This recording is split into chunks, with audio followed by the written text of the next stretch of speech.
Puta madre! Excuse me. It's not your business. All good, boss.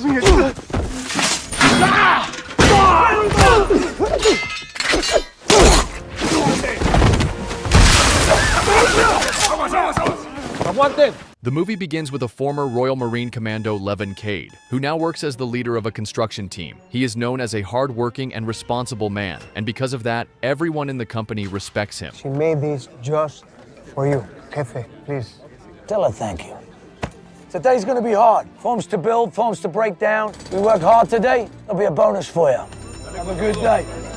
Let's get it. The Garcia family runs the company and is quite close to Levon. That day, Jenny asks her parents for money to celebrate the end of her semester. She wants to hire a party van and celebrate with her friends. This is what I need for tonight. That's insane.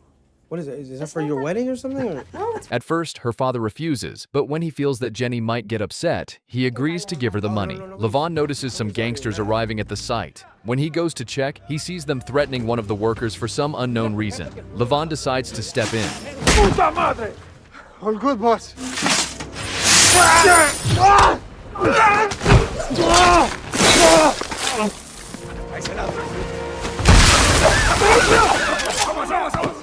I was respectful.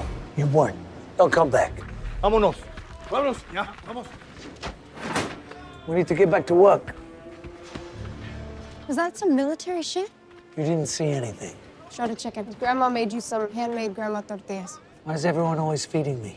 Get my back if I ever need it. Sure, Jenny. See ya. Later that day, Levon goes to meet his daughter Mary, who lives with her grandfather Roth after her mother's death. Roth had intentionally planned a party on the same day as Levon's scheduled visit. Roth tries to gaslight him, but Levon stays calm. Roth even blames Levon for his wife's death. You're an unsafe parent. You're a killer. Excuse me, Dr. Roth. During lunch, Levon gives his daughter a framed photo of her mother. Mary becomes sad and says she's angry at her mother for dying so soon and barely remembers what she looked like. After that, Levon meets with his lawyers, who tell him that Roth is trying to get Levon declared mentally unfit due to his military past so he can limit Levon's time with Mary. But Levon doesn't want to give up. He pays his lawyers $10,000 that he saved by sleeping in his truck for many nights. However, the lawyers warn him that Roth is spending heavily on legal help, and the fact that Levon doesn't have a permanent residence could weaken his case. This guy's got a team of $1,000 an hour attorney. The best we can do is negotiate a surrender.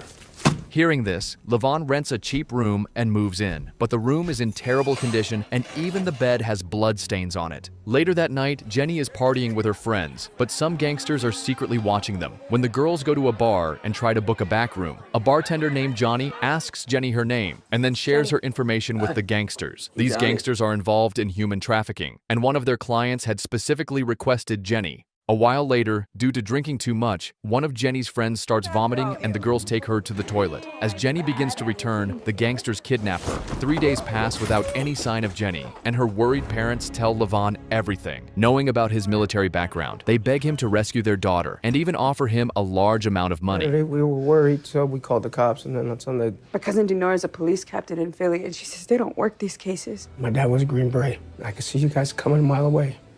I'm a different person now. Here, it's 50. Come on, just take it, man. I'm sorry. It's not who I am anymore. Later, Levon visits his old military friend, Gunny, who is now half-blind due to a battle. Gunny owes his life to Levon, who once saved him. He advises Levon to do what he believes is right and try to save Jenny. After this, Levon goes to meet Jenny's parents again. Joe, broken with grief, is watching a video of Jenny playing the piano beautifully, even though she had quit music school to follow his footsteps and join business school. Levon comforts him and promises to bring Jenny back. When my wife passed and I left the Royal Marines, a lot of people would have given up on me. You're my family. I'm gonna bring her home. Bring her home. Levon visits the bar where Jenny was last seen and notices Johnny is involved in something suspicious. He also sees that the security camera wires have been cut and even finds a bead from Jenny's dress. He tracks Johnny to his house and confronts him at gunpoint. Oh, yo, wrong house, kid. Wanna have a race? See who wins? Where's the girl? What girl? The ones your friends snatched out of the back of the bar. Is that my problem?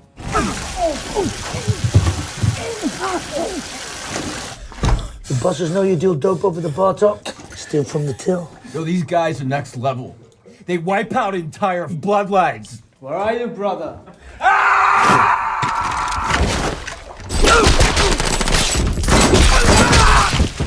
When Levon sees a chest tattoo on them, he realizes they belong to the Russian mafia. He quickly grabs their money and escapes from the scene. Following this, Levon waits outside the house all night. The next morning, some mafia members arrive to investigate, including one of their leaders, Wolo Koliznik. Wolo suspects that it wasn't an internal fight, but that someone else came, killed his men, and stole their money. After that, he returns to his house, but Levon follows him. Once Wolo reaches home, Levon starts watching him from a distance. I don't like this. I'm alone in the bed all night.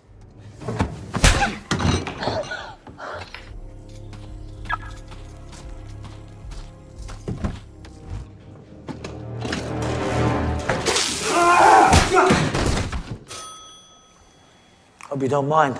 I was hungry. You know who I am. Make yourself happy. Tell me. Whatever Russian gangsters like to call themselves these days. You slaughter our soldiers.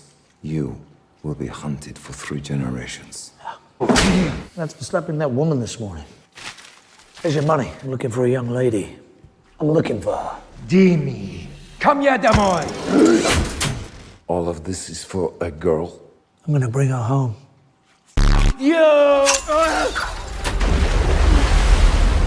After coming outside, Levon gets Wolo's Russian words translated and finds out he mentioned someone named Dimi, who might be behind Jenny's kidnapping. Another mafia leader named Simon visits Wolo's house to offer condolences. Simon tells his sons that while Wolo was an honorable man, his son Dimi causes a lot of trouble for everyone. Then he watches footage of Levon and orders his sons to track him down and catch him, calling Levon a dangerous devil who's killing them without fear. Levon calls a friend in the police and asks about Dimi. His friend warns him that Dimi is part of a dangerous mafia and tells him to visit a bar that sells meth for the Russians. Later that night, he returns to the same bar, this time carrying a gun. The security guards quickly notice it, and one of them is sent to investigate. Levon calmly orders a beer and sits down. As the man approaches and takes a seat beside him, Levon flashes some cash, indicating he's interested in doing business. The man then escorts him to the back of the bar, where their boss, Dutch, is sitting, surrounded by several guards. You looking for something? My interests are strictly pharmaceutical, brother. Are you a cop? Nah. Run your pockets, Chief. Put it on the table. I didn't come here to be disrespected. Get him.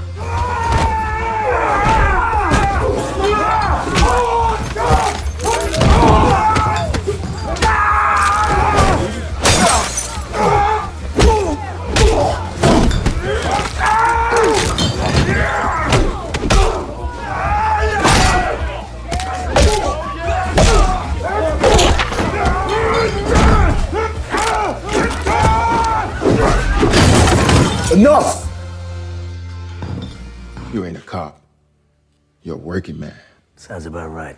Have a seat, brother. Levon, still pretending to be a drug dealer, offers to buy 4 pounds of meth per month. Dutch agrees happily and instructs Levon to visit a pancake cafe the next day, where his henchmen collect the payment and give him a burner phone for further instructions. As Levon leaves, Dutch calls him on that phone and says the product is hidden under his seat. Levon picks up the drugs, but, on his way, tosses them into a river. Meanwhile, Jenny's captors, Viper and Artemis, pack her into a bag and take her to a client. The client pays them and says he likes Jenny because she resembles a character from his favorite painting.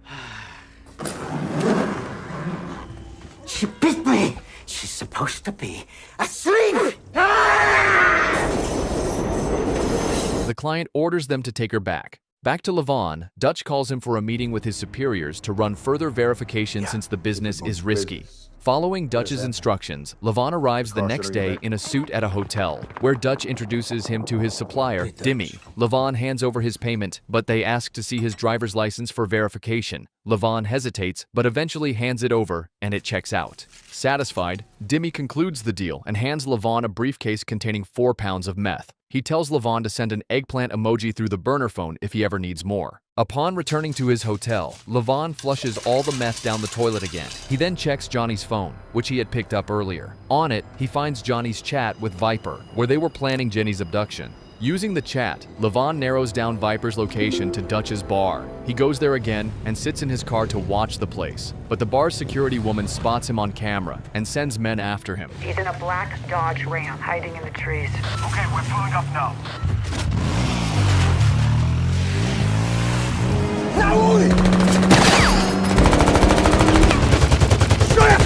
58, the fight!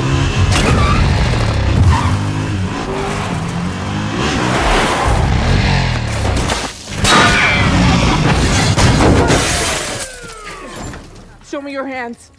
You didn't see us here. We'll take it from you. How do you know Dimi? What is your business with Dimi? Do you know who we are?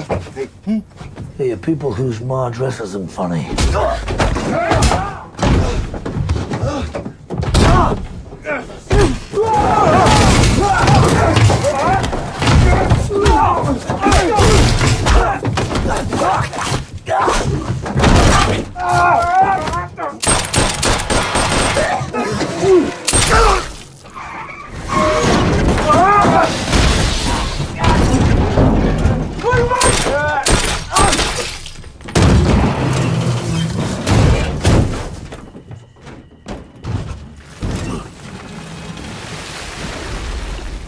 The next day, when Simon finds his son's dead bodies, he calls for a war council meeting of the Mafia. Meanwhile, Dimi scolds Viper and Artemis for being irresponsible, which cost them a $200,000 client. He threatens them and warns them not to make more mistakes. He also orders them to kill Jenny and get rid of her. Later, Simon finally locates Dimi and tells him how one man has managed to kill so many of their comrades, including his father. Dimi recognizes the CCTV footage and tells that he knows who it might be. He then gives them a picture of Levon's earlier submitted driver's license to Simon, whose men then trace Levon's true identity. I have these. She's hunting you. Found him. The next day, Levon gets a call from Mary's school saying her grandfather didn't show up to pick her up. Levon goes to get her, and on the way back, he tells her that he's made some enemies who are dangerous. He then asks her to track Roth's phone since it's connected to hers. They find out Roth is still at home, but when they get there, they discover the Russian gangsters came, beat up Roth, and set the house on fire. Levon rushes into the burning house and brings Roth out, saving his life. But Roth blames Levon for all that happened. Mary interrupts him and says he should thank Levon for saving his life. Just then, emergency services arrive, and after Roth thanks Levon, he leaves with Mary. Levon then decides to take Mary to his friend Gunny's country house, where she will be safe. Upon arriving, Levon discusses his next move with Gunny. He suspects that Dimi might know something about Jenny's whereabouts, but Gunny advises him that if he's planning to shoot his way in, then he should be ready to shoot his way out as well. After that, Gunny takes him to a secure room and shows him his collection of weapons. Levon picks the most dangerous one, an M14 rifle, which he has past experience using. As he prepares to leave, Mary becomes very upset and asks him to return alive, saying she can't lose her father as well. Meanwhile, Viper and Artemis are driving Jenny to an isolated place to kill and dump her body. However, during the ride, Jenny starts fighting back and begins kicking them. The struggle distracts them, and Viper loses control of the car, causing it to crash. Jenny quickly escapes and runs into the woods, with her kidnappers chasing after her. Dodging gunshots, Jenny runs far ahead and eventually manages to cut her hand ties before running again. Artemis becomes frustrated, thinking that if they lose her, they might end up back in jail. Soon, Jenny reaches a road and encounters a police car. The female officer recognizes her and offers to take her back, but instead of safety, she delivers her back to her kidnapper's hideout. After that, Artemis and Viper drag Jenny to a dirty pond, ready to shoot her, when they receive a call from their previous client. He now offers $1 million to buy Jenny again, but this time, he demands she be brought to him dirty and conscious. He instructs them to bring her to his trap house, where he is having a party. On the other hand, Levon begins infiltrating Dimi's base in secret.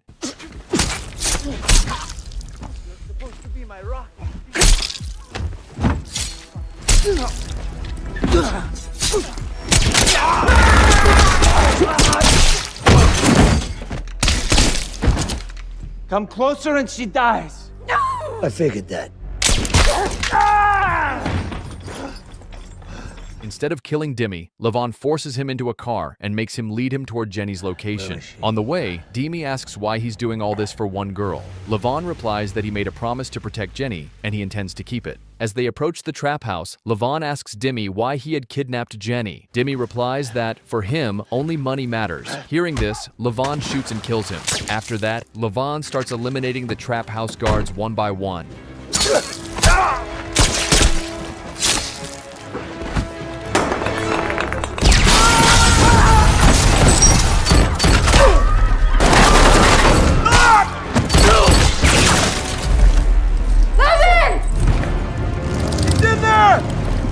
Everybody, lock and load.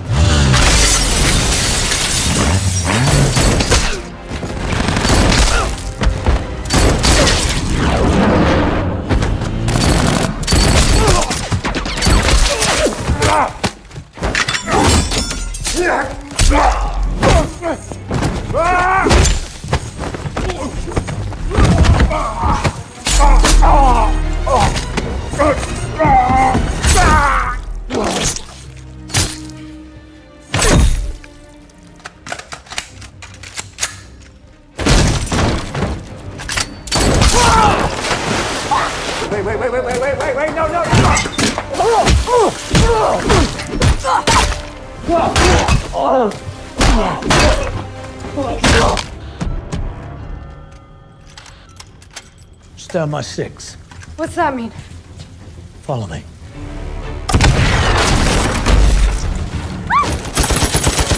Let's kill this guy.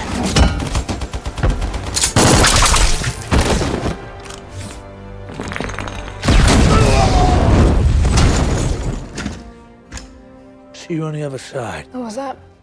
Respect for an old friend. From a distance, Simon watches everything and calls his boss to report. The boss says that the devil has taken what he wanted and they shouldn't mess with him any further. However, Simon says he cannot forgive the man who killed his sons. The boss warns him that if he lets personal revenge get in the way of their brotherhood, he'll be killed too. Simon ends the call and screams in frustration. In the end, Jenny reunites with her family, who get very emotional seeing her and thank Levon. Levon finally reunites with his daughter, and they sit together at Gunny's house, happily having lunch and talking. Don't forget to subscribe, like, and share for more awesome recaps like this. And as always, thank you very much for watching.